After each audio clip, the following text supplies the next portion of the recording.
হল থেকে বের হয়ে আন্দোলনে নেমেছিল, কিন্তু তখন তো কোনো নারীকে নির্যাতনের শিকার হয়নি, ধর্ষিত শিকার হয়নি। তবে আজ কেন নারীদের শুধুমাত্র ধর্ষণের শিকার হতে হচ্ছে? এই আবু সাইদ মুক্ত রক্তের বন্যায় দিয়েছি তো রক্ত, এই চালে দর্শকদের রক্ত না।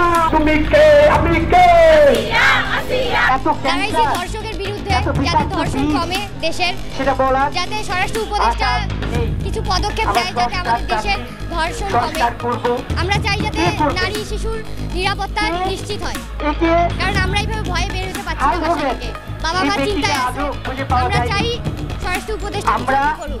আমার সোনার বাংলায় স্বরাষ্ট্র উপদেষ্টাকে করেছিলাম এই জুলাই গণঅভ্যুত্থানে ছিল গত 15 বছরে। আমরা দেখেছি বিগত যে জুলাই অভ্যুত্থানে নারী পুরুষ নির্বিশেষে আমরা ছাত্র স্টুডেন্ট সকল স্তরের মানুষ আমরা সেই আন্দোলনে অংশগ্রহণ ছিলাম, এবং আমাদের মুক্তিযুদ্ধের ইতিহাসে সেখানে নারীদের একটা বিশেষ অবদান ছিল।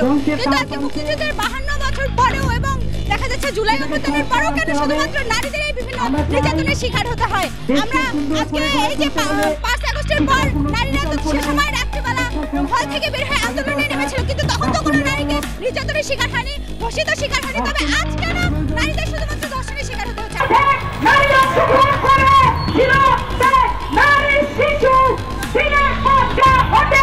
আমরা দেখলাম এই মাগুলি মেয়েটি সেই আসিয়া সে ব্যর্থ হয়েছে। আপনারা জানেন ছিল না, ইচ্ছা ছিল না যে আমরা প্রশ্ন রাখতে চাই, যদি আপনাদের কারমাইকেল কলেজের ইতিহাস বিভাগের ব্যর্থতায়